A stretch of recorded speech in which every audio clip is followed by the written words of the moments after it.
Hi friends, అందరికీ good evening. ఇంట్లో అయితే గింత లొల్లి లేదు, ఎందుకంటే మా పిల్లలు లేరు. 8:30, 8:21. నేను వచ్చి కూడా అర్ధగంట అవుతుంది కానీ వీడియో చేయలేను. ఇంకా పిల్లలు ఎదుర్కొంటారంటే మా మరిది బిడ్డది బర్త్డే. మా మరిది వచ్చి తొలుకొని పోయిందంట. ప్యాసింజర్ అటు ఉంది, రాండి అమ్మ అని చెప్పి తొలకపోయిందంట. ఇంకా నాకు అడిగిండ్రు పోలా వద్దామంటే పోను రాన్న. ఇంకా పిల్లగానికి ఒకటే బిడ్డ ఉంది, నాకు 2 బిడ్డలు, ఒకరికొకరు తోడు పోవాలి. రాకపోయి రమ్మని అనుకుంటారు, మళ్ళీ ఎందుకు బిడ్డ ఇట్లా పోయి కేక్ గోయంగానే తింటేస్తారు వస్తారు అని ఇంకా పోండ్రు బిడ్డ అని చెప్పిన. నన్ను రామన్నాడు మా మరిది, కానీ నేను రానని చెప్పిన.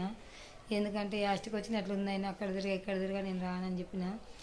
వస్తారు, ఇంకా గంటలు వస్తారు, అర్ధ గంటలు వస్తారు. మా పిల్లలు కూడా ఈయన వెళ్ళినారనే ఉంటారు. ఇంకా నేను చేంజ్ చేయాలని చెప్పి డికాషన్ అయితే గరం పెట్టుకున్నాను, చాయ్ అయితే గరం పెట్టుకుని తాగుతున్నా.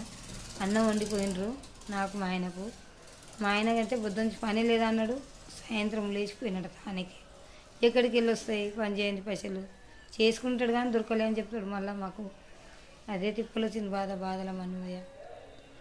లైక్ చేయండి, షేర్ చేయండి, సపోర్ట్ చేయండి ఫ్రెండ్స్, ప్లీజ్ బాయ్.